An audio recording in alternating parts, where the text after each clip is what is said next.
നമ്മള് കുട്ടികളെല്ലാവരും mobile use ചെയ്യണ ഇഷ്യൂസ് പറയാറുണ്ട്. പക്ഷേ ഈ കുട്ടികളും കുട്ടിത്തുള്ള മാതാപിതാക്കളും അതിന്റെ മെയിൻ റീസൺ എന്ന് പറയുന്നത് പേരൻസ് തന്നെയാണ്. കാരണം കുഞ്ഞ് ചെറുതായിരിക്കുന്ന സമയത്ത് അവരുടെ റോൾ മോഡൽ എന്ന് പറയുന്നത് എപ്പോഴും പേരൻസ് തന്നെയാണ്. പല പേരൻസ് ചോദിക്കും what else we can do. Engage ആക്കാൻ വേണ്ടിയിട്ട് വേറെ എന്ത് ചെയ്യും? അത് ഇവർക്ക് പലപ്പോഴും ഈ മാതാപിതാക്കൾക്ക് ജോലിയൊക്കെ ഉണ്ടെങ്കിൽ അവര് വരുന്നവരെ ഈ കുട്ടികൾ എൻഗേജ് ആയിരിക്കും. അവർക്ക് ഏത് രീതിയിൽ ഇവരെ കുറച്ചുകൂടെ ക്രിയേറ്റീവ് ആയിട്ട് ബിൽഡ് ചെയ്ത് കൊണ്ടുവരാൻ പറ്റുന്നതിനെ പറ്റി ഒരു അവയർനെസ് പലപ്പോഴും ഇല്ല. അപ്പൊ ആ ഒരു ഫീൽഡിലാണ് ശരിക്കും പറഞ്ഞാൽ ഞാൻ വർക്ക് ചെയ്യുന്നത്. അല്ല, താങ്കൾ പറയുന്നത് എന്ത് സാധ്യതയാണ്? കാര്യം ഇത്രയധികം മണിക്കൂർ, പ്രത്യേകിച്ച് ഈ മൺഡേ ടു ഫ്രൈഡേ എങ്കിലും ഈ എൻഗേജ് ആയിട്ടുള്ള പേരൻസ് ഉള്ള വീടുകളിൽ എന്താ അവർക്ക് ചെയ്യാൻ പറ്റുക? അവർക്ക് ശരിക്കും പറഞ്ഞാൽ അവരെ കുറച്ചുകൂടെ ക്രിയേറ്റീവ് ആയിട്ടുള്ള ആക്ടിവിറ്റീസിലേക്ക് കൊണ്ടുപോകാന്നുള്ളത് മാത്രമേ ഉള്ളൂ. അത് പേരൻസ് ചെറിയ പ്രായത്തിലെ കുട്ടികളെ മസ്റ്റായിട്ടും അവരുടെ കൂടെ ഇരുന്ന് തന്നെ വേണം അത് ചെയ്യാൻ. ആ ഒരു പ്രായത്തിൽ, അതായത് 0 to 3 എന്ന് പറയുന്ന പ്രായത്തിലാണ് ഈ പറഞ്ഞ പോലെ ഡോക്ടർ പറഞ്ഞ പോലെ 70% ഓഫ് അവരുടെ ബ്രെയിൻ ഗ്രോത്ത് ഉണ്ടാവുന്നത്. ആ ഒരു ബ്രെയിൻ ഗ്രോത്ത് ടൈം തന്നെയാണ് ഇവർ ഓരോ ടെക്നോളജിയെ അഡോപ്റ്റ് ചെയ്യുന്നതും ഈ ലോകത്തിലേക്ക് എന്താണ് വരാൻ പോകുന്നതിനെ പറ്റി മനസ്സിലാക്കുന്നത്. കാരണം മൊബൈൽ ഒഴിവാക്കിക്കൊണ്ടൊരു ലോകം ഇനി ഫ്യൂച്ചർ നടക്കില്ല. കാരണം വെച്ച് കഴിഞ്ഞാൽ ഈവൻ സ്കൂളുകൾ പോലും അടച്ചുവിടുന്ന ഒരു ലോകത്തിലേക്കാണ് വരാൻ പോകുന്നത്. കാരണം AI ബേസ്ഡ് ആയിട്ടുള്ള സ്കൂളുകളിൽ VR വെച്ചിട്ടുള്ള ഒരു ലേണിംഗ് സിസ്റ്റമാണ് ഇനി വരാൻ പോകുന്നത്. അപ്പൊ കുട്ടികൾ ഈ ഡിവൈസിൽ തന്നെ ആയിരിക്കും ഫോക്കസ് ചെയ്യണം. അതിപ്പോ മൊബൈൽ ആവണമെന്നില്ല, വലിയ സ്ക്രീൻസ് ആവാം. എഡ്യൂക്കേഷൻ സിസ്റ്റം എല്ലാം അതിനകത്തേക്കാണ് വരാൻ പോകുന്നത്. പക്ഷെ അതിന് പിള്ളേർ പള്ളിക്കൂടത്തിൽ പോകേണ്ടി വരില്ല.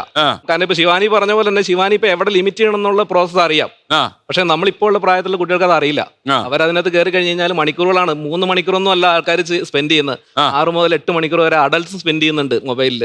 അപ്പൊ ഇത് പലപ്പോഴും കുട്ടികളുടെയും ഈ സെയിം രീതിയിലേക്ക് തന്നെയാണ് വരുന്നത്. ഓക്കെ പ്രൊഫസർ അഗസ്റ്റിൻ, അപ്പൊ അങ്ങ് യൂണിസെഫുമായിട്ട് ബന്ധമുണ്ടായിരുന്ന ആളാണല്ലോ. അപ്പൊ അന്തർദേശീയ തലത്തിലുള്ള സംഭാഷണങ്ങളൊക്കെ അങ്ങേക്ക് അറിയാം.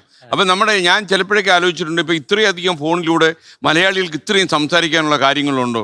രാവിലെ വല്ലങ്ങ് സംസാരിക്കൂല്ലേ? സംസാരിച്ചിട്ട് കൊതി തീരുന്നുമില്ല. രാത്രി 12 മണിയായാലും സംസാരിച്ചുകൊണ്ടേയിരിക്കുന്നു. ഈ ഗ്രൂപ്പിൽ ഇതേവരെ പറയാത്ത ഒരു 2-3 ശബ്ദങ്ങൾ പറയാൻ ഉദ്ദേശിക്കുന്നു. പറഞ്ഞു. ഒന്ന് ഡിജിറ്റൽ ഹെൽത്ത്. ഡിജിറ്റൽ ഹെൽത്ത് എന്ന് പറഞ്ഞാൽ physical health and mental health. ഇതാണ് നമ്മൾ കുട്ടികളോട് ഡിസ്കസ് ചെയ്യേണ്ടത്. കാരണം ഈ മൊബൈൽ എന്ന് പറയുന്നത് ഒരു ലോകത്തിലെ ഏറ്റവും വലിയ ലൈബ്രറിയാണ്. പക്ഷേ ഇത് മൊബൈൽ എന്ന് പറയുന്നത് ലോകത്തിലെ ഏറ്റവും വലിയ പ്ലേ ഗ്രൗണ്ടാണ്. ആ പ്ലേ ഗ്രൗണ്ടിൽ ഒരുപാട് ഡേഞ്ചേഴ്സ് ഉണ്ട്. പക്ഷെ നമ്മൾ ആ ഡേഞ്ചർ മാത്രമാണ് ഇപ്പോൾ പറഞ്ഞുകൊണ്ടിരിക്കുന്നത്. കുട്ടികൾക്ക് ഒരുപാട് കാര്യങ്ങൾ ചെയ്യാൻ സാധിക്കും ഒരു മൊബൈൽ ഉപയോഗിച്ച്. പ്രത്യേകിച്ച് മെന്റൽ ഹെൽത്ത്, ഫിസിക്കൽ ഹെൽത്ത് നമ്മൾ പറഞ്ഞു കഴിയുമ്പോൾ ഒരു കാര്യം കൂടെ പറയാനുണ്ട്. ഈ എല്ലാവരും വലിച്ചെറിയുന്ന ഒരു കുപ്പത്തൊട്ടിയായിട്ട് നമ്മൾ തീരാതെ എല്ലാം ഞാൻ അക്സെപ്റ്റ് ചെയ്യുമെന്ന് പറയാതെ ഒരു പേഴ്സണൽ സെലക്ട് ചെയ്യാനുള്ള ഒരു പവർ അവർക്ക് ഉണ്ടാക്കി. അത് കുട്ടികൾക്ക് എങ്ങനെ ഈ പ്രായത്തിലുണ്ടാവും? അത് നമ്മളെല്ലാവരും പറഞ്ഞു കൊടുക്കണം. അത് ഇങ്ങനെയുള്ള സാധനങ്ങളുണ്ട്. ഇതാണ് എന്റെ ലക്ഷ്യത്തിന്. നമ്മുടെ ഈ വീടുകളിൽ ഇത് എങ്ങനെ പഠിപ്പിക്കും എന്നുള്ളതാണ്. അതിന് നമുക്കൊരു നല്ലൊരു അവർക്ക് തന്നെ ഒരു അവബോധം മനസ്സിലായി. ഒരു ഓവറോൾ കൊളാബറേഷൻ വേണം. അതായത് ടീച്ചേഴ്സ്, പേരൻസ്, നിങ്ങളെ പോലുള്ള ചാനലുകൾ. അപ്പോൾ അതായത് നമുക്ക് എല്ലാ സ്കൂളുകളിലും ഒരു നാനോ ക്ലബ്ബ് വേണം. കുട്ടികൾ അവർ ക്രിട്ടിക്കൽ വ്യൂവേഴ്സും ക്രിയേറ്റീവ് പ്രൊഡ്യൂസേഴ്സും ആകണം. വെറുതെ കണ്ടുകൊണ്ടിരിക്കുന്ന കൺസ്യൂമർ ആകരുത്. അതിനുള്ള ചാൻസ് നമ്മൾ ഉണ്ടാക്കി കൊടുക്കണം. ഇപ്പോൾ എല്ലാ മൊബൈലിലും കുട്ടികൾക്ക് ചെറിയ ചെറിയ പ്രോഡക്ട്സ് ഉണ്ടാക്കാൻ പറ്റും. അപ്പോൾ ഒന്ന് ആലോചിച്ച് നോക്കിയേ, നമ്മുടെ ചാനൽ ഏറ്റവും നന്നായിട്ട് ഇങ്ങനെയുള്ള പ്രോഡക്റ്റ് ഉണ്ടാക്കുന്ന കുട്ടികളെ ബഹുമാനിക്കുന്നതെന്ന് വെച്ചോ, അല്ലെങ്കിൽ ആ സ്കൂളിനെ ബഹുമാനിച്ചെന്ന് വെച്ചോ, എന്തെല്ലാം വ്യത്യാസം ഉണ്ടാകും. അപ്പം നമ്മൾ ആ വശത്തേക്ക് ചിന്തിക്കുന്നില്ല.